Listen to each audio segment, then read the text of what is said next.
Thank you very much, Jess. Great to hear there from Apathy, of course, from Evil Geniuses, and congratulations to them. A massive, massive win in the scheme of things. Obviously, you heard Maven and Merc mention the games of which they've had a pretty rough schedule here in Week 3, but they make the best of it, coming out with a great win. And we'll go ahead and, of course, break down that last series that we just saw on the main stage, Chance. And what a series it was. We love Game 5s here at the studio. Absolutely. Yeah, they're a great time, especially when you have so much on the line, right? Because now EG, like Unilad shake things up by losing, and now they shake things up by winning. So it's a wild situation. Of course, I think like Spice probably just wants to go home and cry.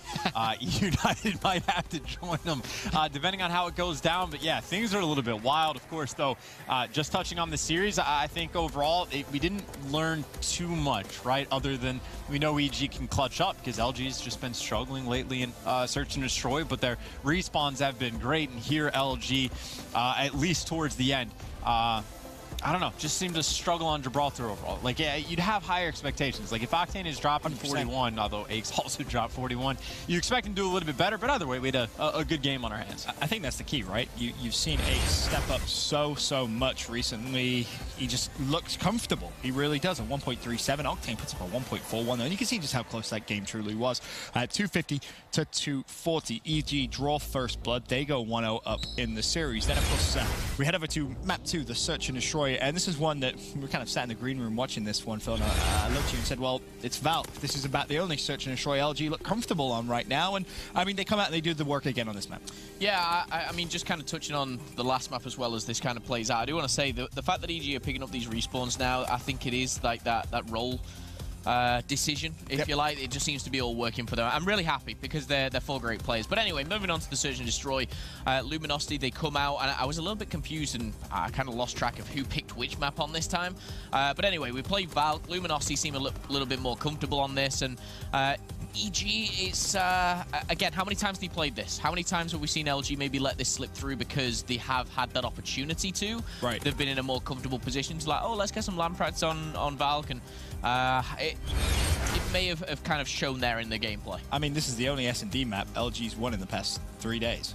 Says a lot. Yeah, everything else just hasn't really gone their way, so obviously we'll talk about the Game 5 when we get there, but if this series did go to a Game 5 when it started, I very much favored EG. But we'll talk obviously now about Game 3, the CTF Arden Farce. And it was funny because we actually had Madcat join us for Game 3 as well, and he was kind of mentioning he loves the way Arden is played. To him, it's an old school CTF style game, very slow, very methodical, and this was pretty much what happened here. Of course, you had 5 minutes where nothing happened, 0 flag caps, but it was just more the beauty of the defensive plays, which you have to give love to, Chance. I mean, yeah, to Madcat's point, is just the team who plays better on this map is going to win like 100% of the time, right? Like, you have it on docks where you make one bad play and then all of a sudden everything's kind of spiraled out of control, but Forest, you can afford to play much more controlled. And I think one of the biggest talking points for EG that we probably haven't touched on enough is just the roll stop, right? We had Enable, used to be the main AR, and I thought he was doing great at it, but Nameless was struggling a little bit with the sub, so they make the swap, and I was a little bit critical because I'm like, well, if you have one player that's thriving, like, why do you take that away from him? But to Nameless's credit, now with the AR in his hands, he's been playing fantastic. Like, map number 1 did a solid job. Map number 3, you see, he had the highest KD on his team, and more importantly, Enable and the roll stop also doing well. So it seems to be that dual benefit rather than just having like one player who you just taken down just to boost up one of your friends, but they got both players that are thriving in the roles, and I think it's obviously been working out pretty well for them because they've had a much better second 2 weeks than they had the first 2 weeks. So I think props to them. Apathy is kind of touching on, they've gotten quite a bit better in the past month, and obviously there's a lot that goes into that, but I think the role swap is an underrated thing for EG. I kind of agree with you there as well. To your point, I think you pointed out perfectly with the sentiment of both players seem happy, right? I think that's the key. Aches was just over to the left-hand side, dancing away, very happy with the Game 5 win, as you would expect. But we'll move on. Game 4, of course. At this point, EG 2-1 up. And again, it was a pretty close one, Phil. It looked at times like maybe EG could try and make a little bit of a comeback here and take it, but LG forced the Game 5. Yeah, LG again kind of is that talk of, yeah, they can slay. They can slay out any team in the world. They are one of the best at it. I want to say the best, but they're not right now. Rise obviously kind of taking that title at this given time. But LG, when they're on the game, when they're on form, they can. And you look at the scoreboard at any given time, and look at this now. All 4 players are on kill streaks or score streaks. And it's kind of only going to end one way, and London Docks is a map which can kind of spiral out of control. Luminosity take full advantage of that. Cap, again, being that Slayer, which I love and I hope continues for LG. I think if they are going to get back on top, he needs to continue with that. But this didn't surprise me, really. LG coming out and slaying EG and taking the map, it didn't surprise me, really. I kind of expected that. I didn't expect to be in the position where they were 2-1 down. But of course, going into map 5, all tied up, everything to play for.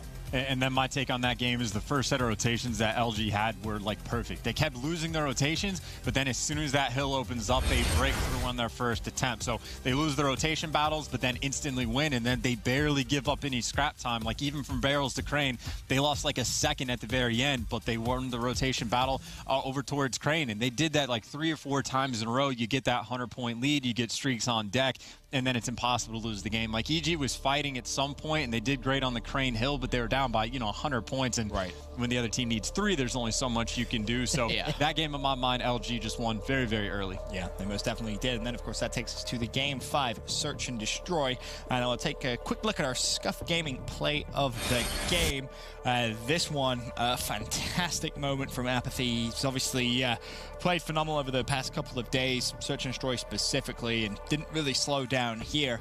Of course, at this point, EG 2-0 up. App immediately gets the first 2 kills in the round and says, you know what, screw it, I'm going to challenge him again, 3-piece. Just secure that round number 3. And he gets a 3-piece, and they did not shoot back. They did not put a single bullet into the man. And like LG, the success they saw in Forest in like the first 2 weeks of the Pro League, they would bully teams out at the B-bomb site. They would run teams over, throw some smokes down. I know Merc even talked about it.